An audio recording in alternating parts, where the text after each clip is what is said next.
What happens when a name connected to one of reality TV's most recognizable families suddenly starts trending for all the wrong reasons? Over the past few days, social media has been flooded with claims, questions, and growing speculation surrounding Joseph Duggar. Some posts hint at serious allegations, while others urge caution, warning that much of what's circulating hasn't been verified. So what's really going on here? Is there any truth behind these claims? Or are we witnessing another case of rumors spreading faster than facts in the digital age? Today, we're breaking it all down. What's confirmed, what's unverified, and why this situation is gaining so much attention right now. Because in a story like this, the details matter and separating fact from speculation is more important than ever. What makes this situation particularly complicated is the speed at which information spreads online today. A single post, tweet, or video can quickly turn into a widespread narrative, sometimes before facts are fully verified. In the case of Joseph Duggar, much of what's circulating right now appears to come from social media discussions rather than official statements or confirmed reports. That distinction matters, because while public curiosity is understandable, especially given the history surrounding Josh Duggar, it's also important not to jump to conclusions without credible evidence. The Duggar family first became widely known through 19 Kids and Counting, where their lives were presented in a very specific light. Over time, however, that image has been challenged, and each new headline tends to draw intense attention, whether the information is fully verified or not. That brings us to the core of this video. We're not here to spread rumors or make assumptions. Instead, we're taking a step back to look at what's actually known, what remains unclear, and how online narratives can sometimes blur the line between fact and speculation. Because in situations like this, understanding the difference isn't just important, it's essential. So before we go any further, let's start with what people are actually saying online and where those claims are coming from. What makes situations like this especially difficult is how quickly speculation can begin to feel like fact. When multiple accounts repeat the same claim, even without evidence, it can create the illusion that something has been confirmed. Screenshots get reposted, short clips get taken out of context, and before long, a narrative starts to form. But a narrative isn't the same as verified information. In this case, much of what's circulating appears to trace back to anonymous posts or second-hand claims, rather than direct statements from officials or documented reports. That lack of a clear, credible source is a major red flag. It's also important to understand how rumors evolve. One person might speculate, another might misinterpret that speculation as fact, and a third might present it as breaking news. By the time it reaches a wider audience, the original uncertainty is often lost. And when a public figure is involved, the stakes are even higher. Names that people recognize tend to attract more attention, which can amplify both accurate information and false claims at the same time. So at this stage, the key takeaway is caution. There's a difference between discussing what's being said online and presenting those claims as truth. Until there's confirmation from reliable sources, such as official statements, court records, or established news organizations, these claims remain unverified. And that uncertainty is exactly why it's worth slowing down and looking at the bigger picture before jumping to conclusions.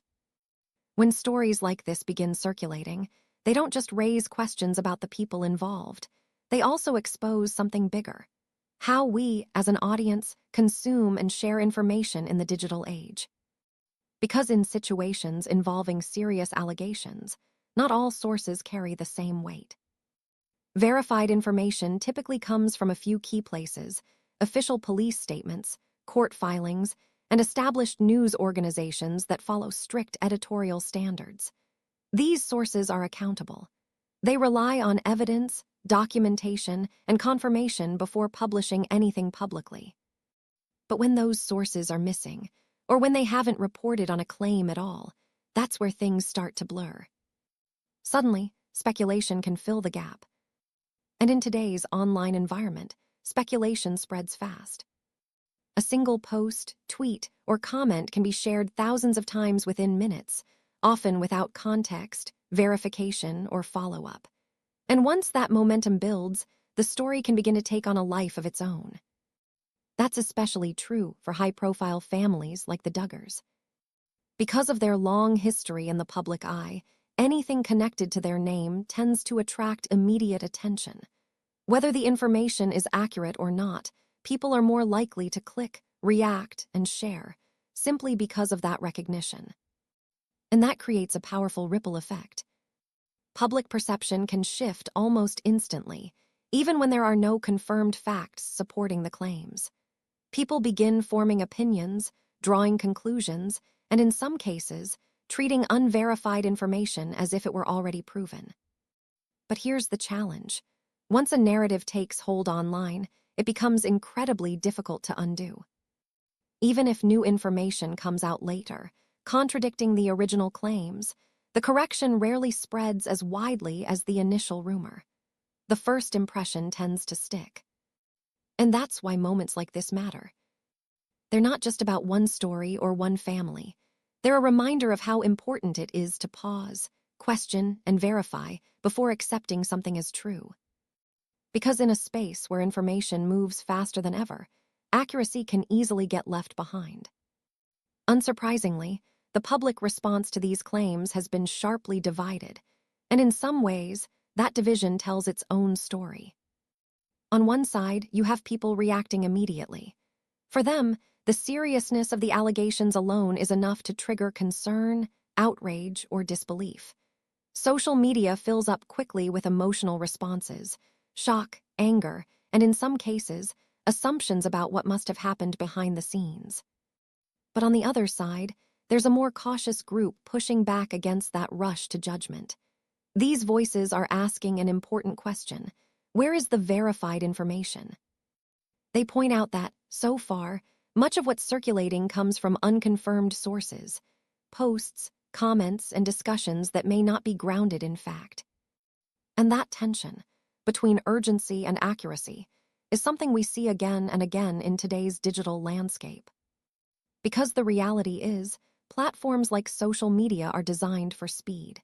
Information travels fast, reactions travel even faster, and in many cases, the full picture comes much later, if it comes at all. This creates a kind of information gap. People are aware that something might be happening, but they don't yet have reliable details. And in that gap, speculation tends to grow. You'll often see it play out in real time. One post leads to another. A claim gets repeated. Details start to shift slightly with each retelling. And before long, a narrative begins to form, even if it hasn't been confirmed. For some audiences, that uncertainty is uncomfortable. There's a natural desire for clear answers, especially when the situation involves serious allegations. Waiting can feel frustrating, even suspicious. But others recognize that in cases like this, patience isn't just cautious, it's necessary. Because when the stakes are high, accuracy matters more than speed. And that leads to a bigger question, one that goes beyond this specific situation. How should people respond when faced with claims that are serious, but not yet verified? For many, the most responsible approach is to pause, to avoid sharing unconfirmed information, to look for reporting from credible, established sources, like official statements, legal records, or reputable news organizations. That doesn't mean ignoring the situation. It means engaging with it carefully. Because in an environment where anyone can post anything, the line between truth and speculation can blur quickly. And once misinformation spreads, it's incredibly difficult to pull it back. So while the conversation continues online, with opinions, debates, and theories evolving by the hour, the most important thing to keep in mind is this: not everything that trends is true, and not everything that feels urgent is accurate. Sometimes, the most informed response is simply to wait. Beyond the immediate discussion, this situation highlights larger issues about media, reputation, and accountability. For public figures, Even unverified allegations can have lasting effects. Once a name becomes associated with a serious claim, that association can linger, regardless of the outcome. In the digital age, first impressions are often formed through headlines, trending posts, or short clips, and those impressions don't always get corrected later. Even if a claim is disproven, the original narrative can continue to circulate. This raises an important question about how reputations are shaped, and sometimes reshaped, by online discourse. Unlike traditional media cycles, where stories eventually fade, online content can resurface at any time. A rumor today can become a reference point months or even years later, especially when it's been widely shared. At the same time, it underscores the responsibility of both content creators and viewers to approach sensitive topics carefully. For creators, there's a balance between discussing trending topics and ensuring that information is presented responsibly. That means clearly distinguishing between verified facts and speculation, avoiding sensationalism, and being transparent about what is and isn't known. For viewers, the responsibility looks a little different, but it's just as important. It involves questioning sources, being cautious about sharing unverified claims, and recognizing how quickly misinformation can spread. A single repost or comment can contribute to amplifying a narrative that may not be accurate. There's also a broader cultural element at play here. Situations like this reflect how audiences engage with controversy, especially when it involves well-known figures. There's often a tension between curiosity and caution, between wanting immediate answers and recognizing that the full picture takes time to emerge. Ultimately, this moment serves as a reminder that information carries weight. The way stories are discussed, shared, and interpreted can have real-world consequences, not just for the individuals involved, but for the broader conversation around truth, accountability, and media literacy. As this story continues to develop, one thing remains certain: there are still far more questions than answers. In situations like this, it's easy for speculation to spread and narratives to take shape long before the facts are fully known. But as we've discussed, not everything circulating online is confirmed, and that distinction matters more than ever. Whether new details emerge or these claims are ultimately clarified, this moment highlights the importance of patience, critical thinking, and relying on credible, verified sources. For now, the most responsible approach is to stay informed, remain cautious, and avoid drawing conclusions until clear, trustworthy information becomes available. If there are any significant updates, we'll be sure to cover them right here. Thanks for watching, and I'll see you in the next video.